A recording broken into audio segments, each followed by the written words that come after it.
Hello friends, इस video में हम लोग नीट डेली टेस्ट नंबर 23 के सॉल्यूशन को डिस्कस करेंगे।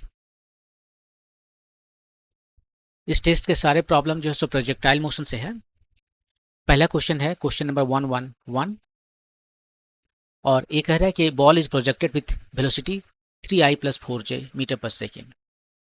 I and j are unit vectors along horizontal and vertical directions.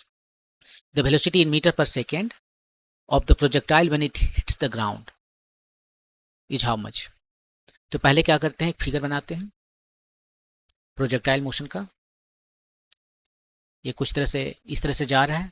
यहाँ पर जो इसका स्पीड है वो दे दिया है 3i + 4j। यहाँ पर जो इसका स्पीड है वो कितना होगा वो आपको बताना है। ये एक्स एक्सिस है और ये वाई एक्सिस है। इधर i वेक्टर है और इधर j वेक्टर है। देखिए ये प्रोजेक्टाइल मोशन है और कुछ भी नहीं लिखा है तो हम मानते हैं कि ये हॉरिजॉन्टल प्लेन पर है। ये ग्राउंड हो गया, हॉरिजॉन्टल प्लेन पर है और एक्सलेशन तो नीचे लग रहा है जी। इसका कोई भी कंपोनेंट एक्स डायरेक्शन में नहीं है।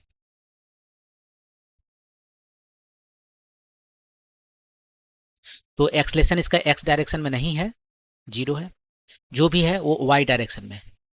एक्सलेशन एक्स डायरेक्शन में नहीं है तो उधर वेलोसिटी चेंज नहीं करेगा। वेलोसिटी जो है वो किसी भी टाइम में वही रहेगा। एक्स कंपोनेंट में वेलोसिटी जो शुरू में है वही रहेगा। शुरू में कितना है, 3 है। यहाँ पर लिख देते हैं कि शुरू में जो है एक्स में इसका कंपोनेंट 3 मीटर पर सेकेंड है और वाई में 4 मीटर पर सेकेंड है। ये वाई देखिए +4 लिखा हुआ है, मतलब हम ऊपर वाला डायरेक्शन को पॉजिटिव मान रहे हैं। वाई डायरेक्शन में इसका वैल्यू चेंज होगा, लेकिन यहाँ पर ग्रेविटी छोड़ के कुछ और फोर्स नहीं लग रहा है। तो वाई जो ऊपर जिस डायरेक्शन से जाएगा, यहाँ पर देखिए ये आपका 3 हो गया, ये आपका 4 है। जब ये हिट करेगा हॉरिजॉन्टल फ्लोर को तो ये जो 4 से ऊपर जा रहा था वो 4 से नीचे आएगा और एक्स डायरेक्शन में तो कोई फोर्स लग ही नहीं रहा है। तो इसका डायरेक्शन, इसका वेलोसिटी का डायरेक्शन और मैग्नीट्यूड एक्स डायरेक्शन में कभी चेंज होगा ही नहीं। तो ये हमेशा आपका 3 और 4 रहेगा। हमेशा नहीं, हमेशा 3 रहेगा। 4 यहाँ पर आएगा नीचे आने के बाद में। यहाँ पर जैसे कि केवल 3 है। जैसे ही ये नीचे आया इसका वर्टिकल कंपोनेंट वही 4 आ जाएगा। फिर हॉरिजॉन्टल कंपोनेंट जो 3 था वही 3 चलता रहेगा। तो यहाँ से आप देख कर सिंपली कह सकते हो कि 3i - 4j। अब 4 नीचे आ गया तो 3i - 4j हो गया आपका फाइनल वेलोसिटी, 3i - 4j। और आपका आंसर हो गया 3i - 4j।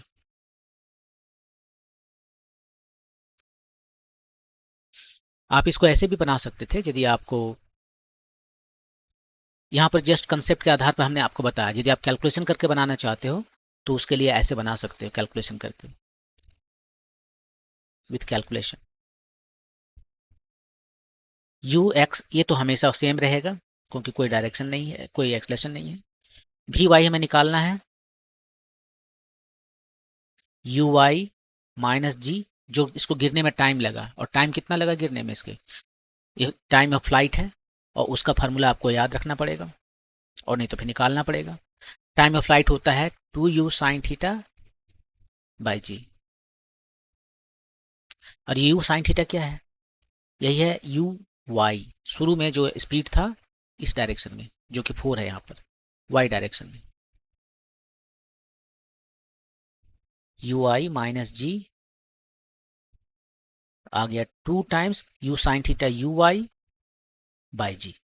ये जी खत्म हो गया और आपका आ गया -u(y).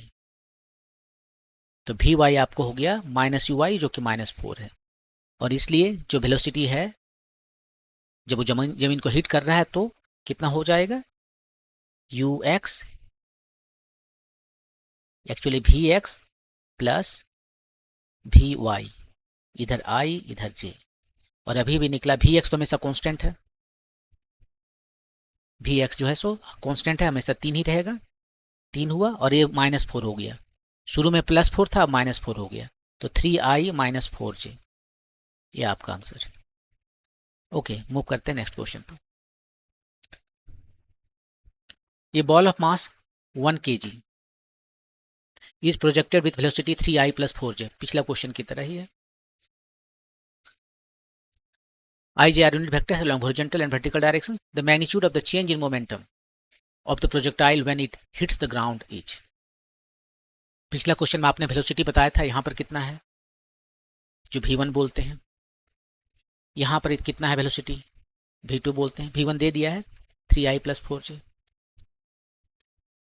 3i plus 4j.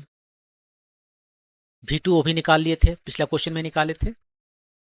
ये हॉरिजॉन्टल कंपोनेंट चेंज नहीं होगा और वर्टिकल कंपोनेंट, चूंकि ये हॉरिजॉन्टल, ये प्रोजेक्टाइल ऑन हॉरिजॉन्टल प्लेट है, प्लेन है, इसलिए ये जो वर्टिकल कंपोनेंट है वो केवल रिवर्स हो जाएगा, कंप्लीटली उल्टा हो जाएगा. तो ये हो जाएगा 4 ना होकर -4, जो पीछे इसके प्रीवियस क्वेश्चन में बनाए थे. ये चेंज इन मोमेंटम पूछा है. चेंज इन मोमेंटम, मोमेंटम होता है मास टाइम वेलोसिटी, तो change in mass time velocity, तो मास टाइम्स वेलोसिटी का फाइनल माइनस वेलोसिटी इनिशियल. मास है 1 kg, 1 लिख दिए. अब v2 माइनस v1, ये तो चला गया, ये बच गया -8 j. उसका मैग्नीट्यूड पूछा, डायरेक्शन से मुझे कोई मतलब नहीं है, तो मैग्नीट्यूड आ गया 8 किलोग्राम मीटर पर सेकेंड. ये 8 आपका आंसर है, 8. मूव करते हैं नेक्स्ट क्वेश्चन पे. ये ball of mass m equal to 1 kg is moving with velocity 3i plus 4j. Same question. At t equal to 0 on horizontal plane, the ball experiences a force F is equal to 0.3 plus 0.4 Newton. Its speed in meter per second after t equal to 10 second is how much? ये देखिए फिर ये है, लेकिन पिछला question से थोड़ा अलग है. शुरू में इसका स्पीड जो है वो क्या है, 3i, स्पीड नहीं वेलोसिटी, 4j, इतना मीटर पर सेकेंड है शुरू में, t इक्वल टू 0 पर. t इक्वल टू 10 पर ये चेंज हो जाएगा, और चेंज कितना होगा, देखिए यहाँ पर फोर्स दिया है, आपको फोर्स दिया है तो एक्सलेशन निकाल सकते हैं. हम वेक्टर फॉर्म में ही निकाल रहे हैं क्योंकि एक बार जल्दी कैलकुलेशन हो जाएगा. m1 है तो फोर्स और एक्सलेशन दोनों सेम है, 0.3i प्लस 0.4 j. v के लिए फॉर्मूला क्या है, हम कोई हॉरिजॉन्टल और वर्टिकल कंपोनेंट नहीं देख रहे हैं, तो हम simply v equal to u plus 80 देख रहे हैं. इसमें दोनों ही कंपोनेंट है x एंड y, ये दोनों कंपोनेंट साथ साथ चल रहा है. जब हम वेक्टर फॉर्म में लेके चलते हैं तो x और y दोनों कंपोनेंट साथ साथ चलता है. u कितना है ये दे दिया है, 3i प्लस 4j. a कितना है यहाँ पर देख लीजिए, 0.3i प्लस 0.4 j, और टाइम जो है सो 10 सेकेंड दिया है ना. कितना आ गया, इसको सिंप्लीफाई कीजिए और आपका आंसर आ जाएगा. ये देखिए 10 से मल्टीप्लाई करेंगे तो ये डेसिमल दोनों की जगह खत्म हो जाएगा. आई को एक तरफ कलेक्ट करते हैं, जे को एक तरफ कलेक्ट करते हैं. ये यहाँ पर 3i हो गया और 3i हो गया 6i, ये 4j हो गया और 4j हो गया 8j. तो ये आपका आ गया 6i प्लस 8j, सीधे डबल हो गया.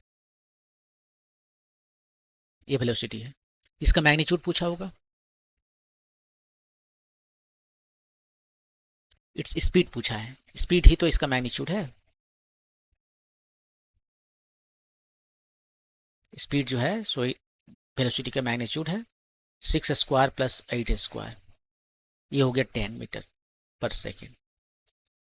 ये आपका आंसर, ऑप्शन नंबर 4. मूव करते हैं नेक्स्ट क्वेश्चन पे. ये ball of mass m equal to 1 kg moving with velocity 30i plus 60j meter per second at t equal to 0 on horizontal plane. The ball experiences force F is equal to minus 10j Newton. Its speed in meter per second after t is equal to 2 second is how much? Simply vector form हम use करेंगे. Velocity दिया है, acceleration दिया है और time भी दिया है, और हमसे फाइनल वेलोसिटी पूछ रहा है, तो v equal to u plus 80 formula लगाएंगे. फिर x और y दोनों साथ साथ चल रहा है वेक्टर फॉर्म में. u कितना है 30i प्लस 60j।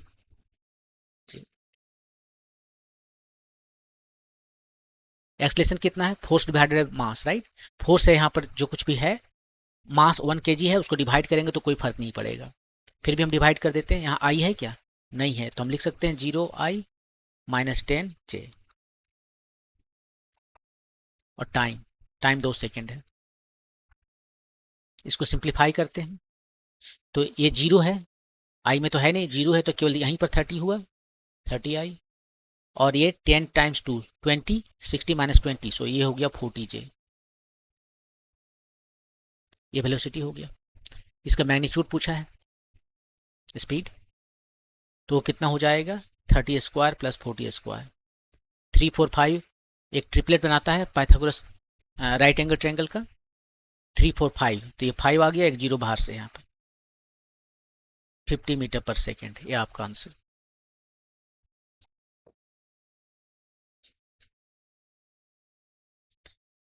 ये आपका एक प्रोजेक्टाइल मोशन है, लेकिन हमने प्रोजेक्टाइल जैसा कोई कैलकुलेशन ही नहीं किया।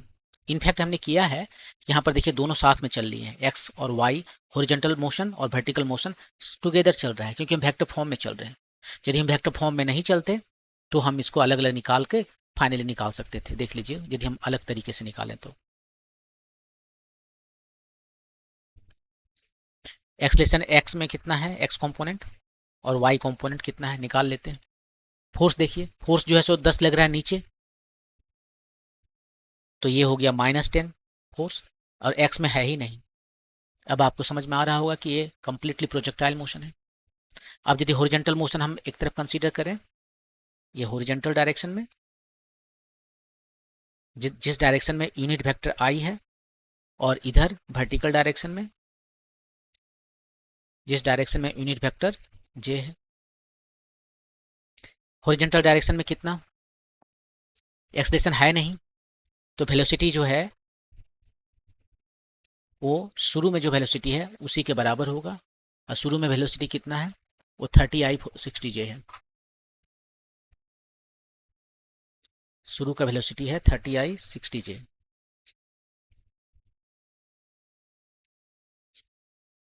तो 30 मीटर पर सेकेंड, ये चेंज नहीं हुआ। और y कंपोनेंट इधर चलेंगे ना,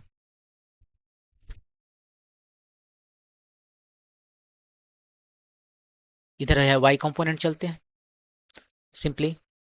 अब देखिए एक्सलेशन ये है, ठीक है, और टाइम दिया है, या क्या क्या पूछा था उसने, टाइम दिया है 2 सेकंड के बाद क्या होगा, तो हम v equal to u plus AT का फॉर्मूला लगाएंगे, लेकिन अब y डायरेक्शन में। और y डायरेक्शन में हम किसी को भी पॉजिटिव ले सकते हैं, हम ऊपर वाले को पॉजिटिव ले लिए।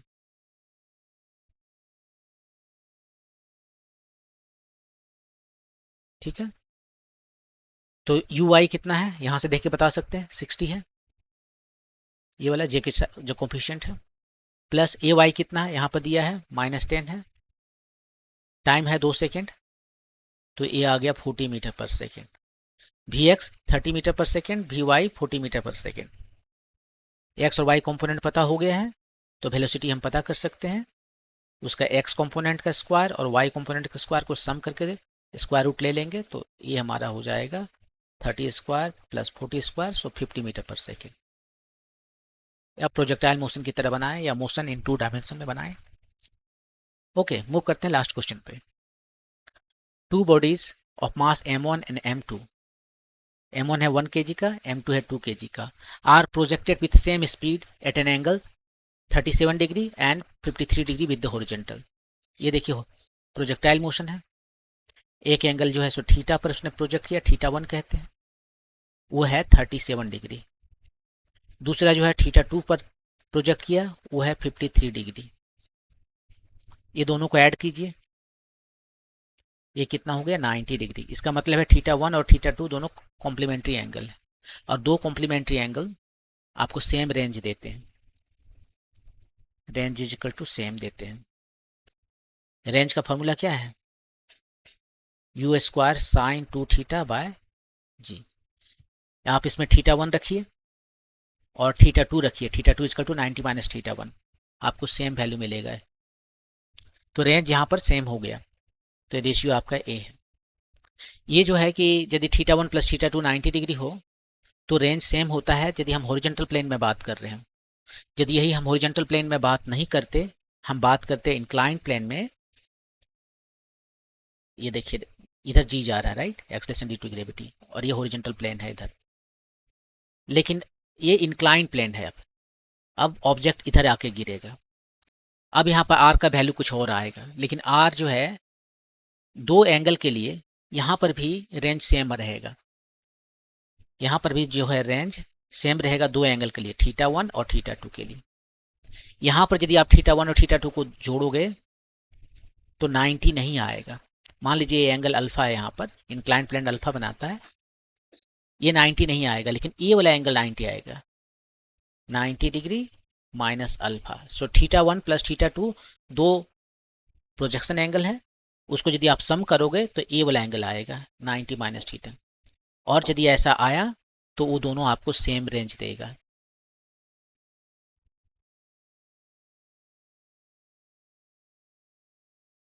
और ऐसा इसलिए हो रहा है कि आप ऐसे देख सकते हो कि ये वर्टिकल इसके साथ, इस प्लेन के साथ में यदि मान लीजिए एंगल बना रहा है हमारा θ1, तो इतना ही एंगल इसको बनाना चाहिए इस वर्टिकल के साथ θ1, सिमेट्री से। जितना इसके साथ बना रहा है उतना इसके साथ बना रहा है, और यह वर्टिकल लाइन ये होना चाहिए, इस पर जो वर्टिकल लाइन है वो नहीं होना चाहिए। अब देखिए ये θ1 है, ये θ2 है, कहाँ है वहां पर देख लीजिए। ये दोनों को ऐड कीजिए, तो अब यहाँ से कैसे ऐड करें, ये θ1 θ2 ये हो गया आपका, राइट। ये यदि θ1 है वो भी θ1 है, तो एंगल जो इंक्लाइंड प्लेन के साथ बना रहा है वो पहला एंगल कितना है, वो है θ1 ये वाला, और दूसरा एंगल कितना है, ये है टोटल कितना है 90 माइनस अल्फा। θ2 का हम बात कर रहे हैं, टोटल है 90 माइनस अल्फा, उसमें से θ1 को हटा देते हैं, तो जो बचा एंगल वो है मेरा θ2। तो θ1 को इधर ले आए, θ1 plus θ2 is equal to 90 degree minus alpha. ये देखिए, यदि यहाँ पर हम ये बात करते कि भाई हमारा मैक्सिमम रेंज कब आएगा, मैक्सिमम रेंज के लिए आपको पता है कि हॉरिजॉन्टल प्लेन में मैक्सिमम रेंज कब आता है, 45 डिग्री पर। क्यों 45 डिग्री पर, क्योंकि इसके बीचों बीच आता है, ये वर्टिकल और हॉरिजॉन्टल के बीचों बीच आता है, इसलिए थीटा 45 पर यह मैक्सिमम होता है। सेम लॉजिक यहाँ चलेगा। अब प्लेन हमारा ये है, ये एंगल अल्फा है, कब ए आर मैक्सिमम होगा, ये मैक्सिमम तब होगा जब ये एंगल जो है सो इसके बीचों बीच आएगा, ये एंगल इसके बीचों बीच आएगा, और ये एंगल कितना है, ये एंगल है टोटल 90 माइनस अल्फा, उसके बीचों बीच आएगा, मतलब है 90 माइनस अल्फा का हाफ, जो कि 45 डिग्री माइनस अल्फा बाय 2 आता है। ये अल्फा है एंगल ऑफ इंक्लिनेशन। तो इस एंगल के लिए ये रेंज यहाँ पर मैक्सिमम आएगा इन इंक्लाइंड प्लेन। ये था आज का क्वेश्चन नंबर 23 का सॉल्यूशंस। नेक्स्ट वीडियो में दूसरे वीडियो का सॉल्यूशन लेकर आएंगे। Thank you.